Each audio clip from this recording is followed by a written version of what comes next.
چونکہ قیامت سے پہلے ایک ہوا چلے گی جس سے سارے اہل ایمان مر جائیں گے، ایک کلمہ گو مسلمان دنیا پہ زندہ نہیں بچے گا، صرف غیر مسلم ہوں گے، ایک بھی لا الہ الا اللہ کہنے والا نہیں ہوگا۔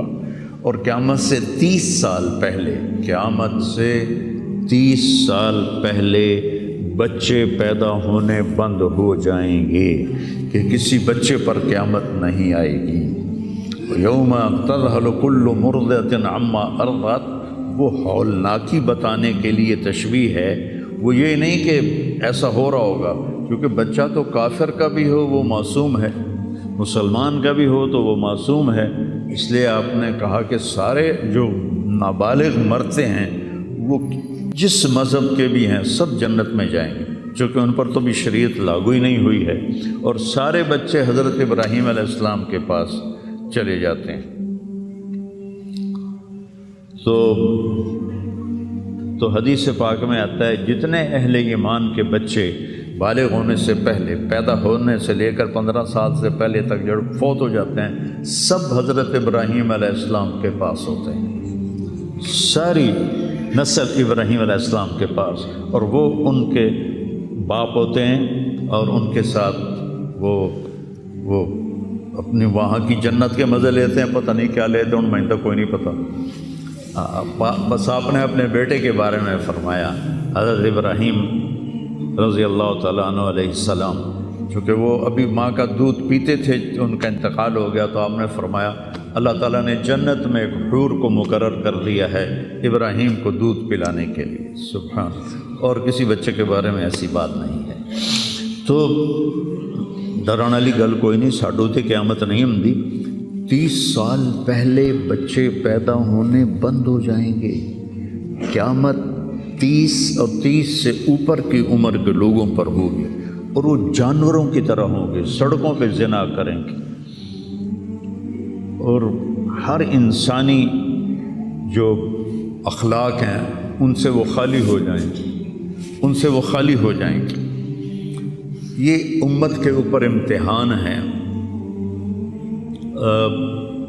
ہمارا ایک ساتھی ہے وہاں کینیڈا میں، اس سے مجھے خواب سنایا کہ میں نے دیکھا کہ غزہ کے جتنے شہداء کے بچے ہیں وہ آسمان پہ تیر رہے ہیں، اور اللہ کے نبی ہر آنے والے کا استقبال فرما رہے ہیں۔ تو ہمیں دیکھنے میں تو بڑا ظلم نظر ہے، ظلم ہے بھی صحیح، لیکن ہماری تو موج ہے، تو ساری جنت میں گئے، جتنے بڑے شہید ہوئے وہ بھی جنتی، عورتیں شہید ہوئیں وہ بھی جنتی، مرد شہید ہوئے وہ بھی جنتی، اور بچوں کا تو میں نے کینیڈا میں ایک نوجوان خواب دیکھ رہا ہے، راونڈ کا پڑھا ہوا ہے، عالم ہے، کہ میں نے خواب دیکھا کہ غزہ کے شہداء کے بچے آسمان پر تیر رہے ہیں، اور اللہ کے نبی ہر آنے والے بچے کا استقبال فرما رہے ہیں۔ ساڑی تو موج ہو گئی، ہمیں دیکھنے میں موت نظر آتی ہے، حقیقت میں دیکھو ایک ہوتا ہے کامیاب ہونا، اور ایک ہوتا ہے فتح پانا، ایک ہوتا ہے ناکام ہونا، اور ایک ہوتا ہے شکست کھانا۔ یہ دو الگ چیزیں ہیں، کامیابی الگ چیز ہے، فتح الگ چیز ہے، ناکامی الگ چیز ہے، شکست الگ چیز ہے۔ کربلا کے میدان میں سب سے مقدس خون بہایا گیا، سب سے پاکیزہ خون بہایا گیا، اور ان سب کو شکست ہو گئی، اور وہ سارے گردنیں کٹوا کے نیزوں پہ چڑھ گئے، لیکن وہ ناکام نہیں ہیں، وہ کامیاب ہیں۔ انہیں شکست ہوئی ہے، انہیں ناکامی نہیں ہوئی، وہ کامیاب ہیں۔ اور شمر کا لشکر وہ فتح پایا ہے، وہ کامیاب نہیں ہے، انہوں نے فتح پائی، کامیاب نہیں ہے۔ ابن زیاد کی گردن کٹ کے جب لائی گئی مصعب بن عمیر کے سامنے، جیسے حضرت حسین علیہ السلام کی گردن کٹی ہوئی ابن زیاد کے سامنے رکھی گئی تو وہ ایسے منہ پہ چھڑیاں مار کر کہنے لگا میں نے ایسا خوبصورت چہرہ آج تک نہیں دیکھا جو مرنے کے بعد بھی اتنا چمکتا۔ کٹی ہوئی ابن زیاد کے سامنے رکھی گئی تو وہ ایسے منہ پہ چھڑیاں مار کر کہنے لگا میں نے ایسا خوبصورت چہرہ آج تک نہیں دیکھا جو مرنے کے بعد بھی اتنا چمکتا ہوا تر و تازہ ہو۔ تو حضرت ابو برزہ اسلمی رضی اللہ تعالیٰ عنہ نے کھڑے ہو کر روتے ہوئے فرمایا کہ ظالم یہ چھڑی یہاں سے ہٹا لے، میں نے ان ہونٹوں پہ اللہ کے نبی کے ہونٹوں کو لگتے ہوئے دیکھا ہوا۔ تو کہنے لگا تو بوڑھا ہو گیا ورنہ تیرا بھی سر اڑا دیتا میں۔ تو جب اللہ تعالیٰ انتقام لینے پر آئے اور ابن زیاد کو قتل کیا گیا اور اس کی کٹی ہوئی گردن آئی حضرت مصعب بن عمیر کے سامنے، تو ایک دم مجمع میں ہلچل مچی، جاءت وہ آیا، کیا دیکھا؟ ایک چھوٹا سا سانپ، اتنا انتہائی تیز، وہ تیزی سے آیا اور اس کی ناک میں داخل ہوا اور منہ سے نکل گیا، پھر اس کی ناک میں داخل ہوا اور منہ سے نکل گیا، پھر اس کی ناک میں داخل ہوا، پھر اس کے منہ سے نکل کے پھر غائب ہو گیا۔ تھوڑی دیر کے بعد پھر آواز آئی، وہ آیا، تو دیکھا وہ بھی سانپ پھر آ رہا ہے اور آ کر اس کی ناک میں داخل ہوا اور پھر نکلا نہیں، اندر ہی غائب ہو گیا۔ فتح پائی ابن زیاد نے لیکن ناکام ہو گیا، شکست کھائی امام حسین علیہ السلام اور ان کے 72 ساتھیوں نے، لیکن وہ کامیاب ہو گئے۔ جنگ سے پہلے آپ کو اونگ آ گئی تو آنکھ کھلی تو آپ ہنسنے لگے۔ حضرت زینب نے پوچھا یہ کوئی ہنسنے کا موقع ہے، کیوں ہنسے ہو؟ کہا خواب میں اللہ کے نبی ملے ہیں، کہہ رہے بیٹا میں تمہیں لینے کے لیے آ چکا ہوں۔ تو دیکھنے میں شکست ہوئی ہے لیکن وہ کامیاب ہیں۔ عمر بن سعد کو فتح ہوئی ہے، وہ ناکام ہے۔ عمر بن سعد کی کٹی ہوئی گردن بے مختار کے سامنے رکھی گئی، اللہ تعالیٰ نے ایک کو زندہ نہیں چھوڑا، جتنے بھی قاتلین حسین تھے سب قتل ہوئے۔ حضرت عثمان کے قاتل سب طبعی موت نہیں مرے، سب ذلت کی موت مرے۔ تو بھائیو یہ امتحان کی جگہ ہے، اللہ اپنے نبی کی امت کے گناہوں کو دھونے کے لیے ایسے حالات لاتا ہے۔ سب آپ نے فرمایا جتنا مجھے ڈرایا گیا اتنا کسی کو نہیں ڈرایا گیا۔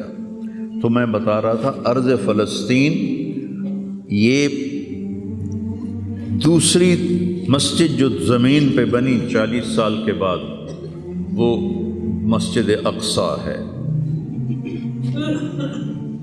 4000 نبیوں کے باپ اور میرے نبی کے دادا ابراہیم علیہ السلام اس سرزمین میں تشریف لائے، وہیں آرام فرما رہے ہیں۔ اسحاق علیہ السلام، یعقوب علیہ السلام، داؤد علیہ السلام، سلیمان علیہ السلام، یحییٰ علیہ السلام، زکریا علیہ السلام، یہ وہ نبی ہیں جن کا قرآن میں ذکر ہے۔ اس کے علاوہ بھی سینکڑوں نبی ہیں جن کے نام نہ تاریخ میں ہیں نہ قرآن میں ہیں، جو اس سرزمین کے اندر ہیں۔ یہ محشر کی سرزمین ہے، یہ نبیوں کی سرزمین ہے۔ میرے نبی نے فرمایا ارض المنشر والمحشر، یہ محشر کی سرزمین ہے اور دوبارہ زمین سے باہر نکلنے کی سرزمین ہے۔ اور پہلا بڑا معرکہ روم اور صحابہ کے درمیان ہوا تھا فلسطین میں، اجنادین کے مقام پر جو آج رملہ کہلاتا ہے۔ رملہ کے قریب یہ روم کی تعداد 90,000 تھی اور صحابہ کی تعداد 30,000 تھی، اور خالد ابن ولید رضی اللہ تعالیٰ عنہ وہ لشکر کے امیر تھے۔ اس وقت وہ عراق میں تھے۔ جب حضرت ابو بکر صدیق کو پتہ چلا کہ جو 18 دن کا تھا اور ایک راستہ تھا جس سے لوگ آتے جاتے تھے وہ 2 مہینے کا تھا، تو حضرت خالد نے فرمایا میں اس صحرا کو پار کروں گا۔ لوگوں نے کہا ہم بھوک سے مر جائیں گے، پیاس سے مر جائیں گے۔ کہا جس لشکر میں رافع ابن عمیرہ ہو وہ لشکر ہلاک نہیں ہو سکتا۔ آئے اشاق گئے وعدہ فردہ لے کر، اب انہیں ڈھونڈ چراغ رخ زیبا لے کر آئے تھے کچھ لوگ جو اللہ کو راضی کر کے دوستی لگا کے دکھا گئے، کب اپنی آنکھوں سے ڈھونڈ چراغ رخ زیبا، تمہیں نظر کوئی نہیں آئیں گے، مرد نظر آئیں گے، انسان کوئی نہیں نظر آئے گا، عورتیں نظر آئیں گی، انسان کوئی نہیں نظر آئے گا۔ تو فرمایا جس لشکر میں رافع ہو وہ لشکر ہلاک نہیں ہو سکتا۔ انہیں فرمایا ہمارے پاس پانی کا بڑا ذخیرہ ہے، ہم ہلاک نہیں ہوں گے، نہیں، ہمارے پاس رافع ہے، اور وہ شخص ہے جو کہے گا اللہ کرے گا۔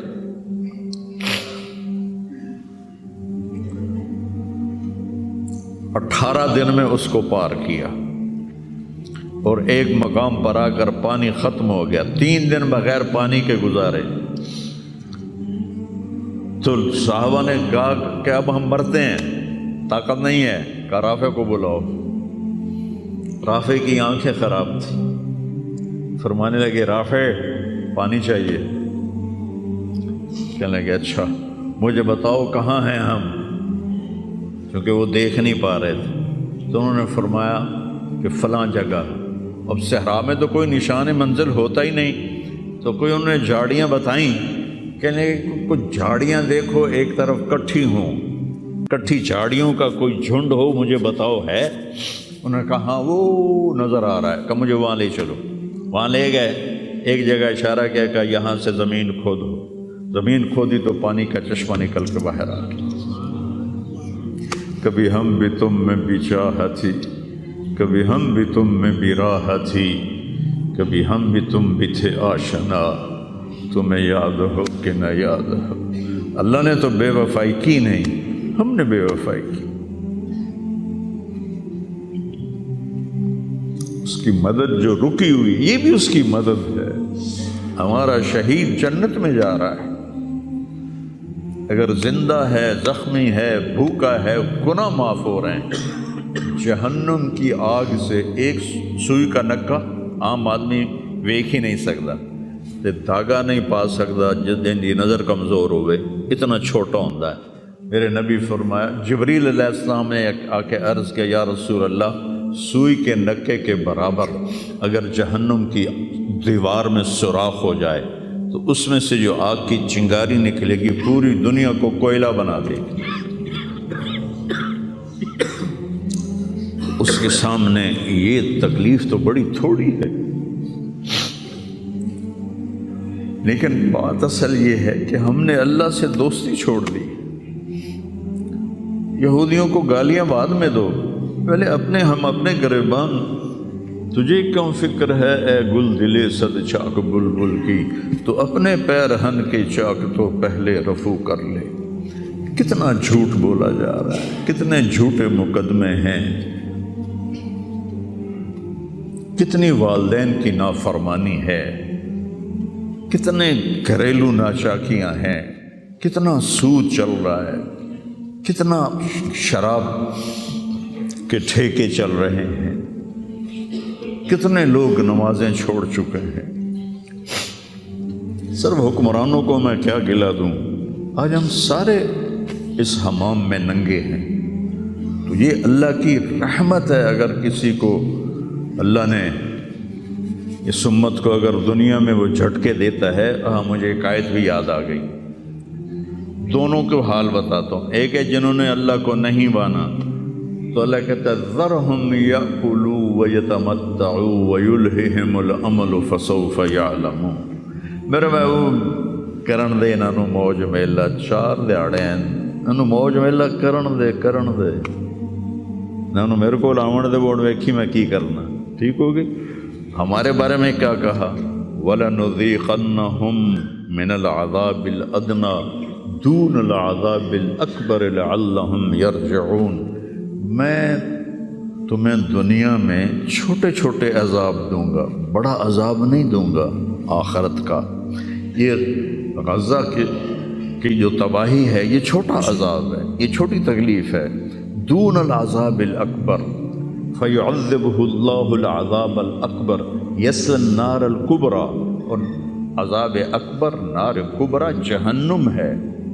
تو میرا اللہ کہہ رہا ہے کہ میں تمہیں چھوٹے چھوٹے عذاب دوں گا، بڑا عذاب نہیں دوں گا، تاکہ تم توبہ کر کے میری طرف آ جاؤ، اور جو مجھے نہیں مانتے انہوں نے چھٹی دیتے۔ جو بچہ اسکول میں پڑھتا ہے اسی کی حاضری ہوتی ہے، غیر حاضری ہوتی ہے۔ جو پڑھتا ہی نہیں تو اس کی کون حاضری لیتا ہے یا غیر حاضری لیتا ہے؟ اپنے بچہ کوئی غلطی کرے تو اس کو تنبیہ کی جاتی ہے، گلی کا بچہ کوئی کچھ کرے تو ہم نے کبھی دیکھا ہے کہ کیا کر رہا ہے؟ یہ امت میرے اللہ کی لاڈلی امت، اس وجہ سے نہیں کہ ایسے کوئی بڑے حاجی پارسا ہیں، اپنے حبیب کی وجہ سے، اپنے محبوب کی وجہ سے یہ امت اللہ کی لاڈلی امت ہے۔ اللہ ہمیں بھی بندر خنزیر بنا سکتا ہے، ہمیں کیوں چھوڑا ہوا ہے؟ تو گنبد والے کے لیے درود پڑھو،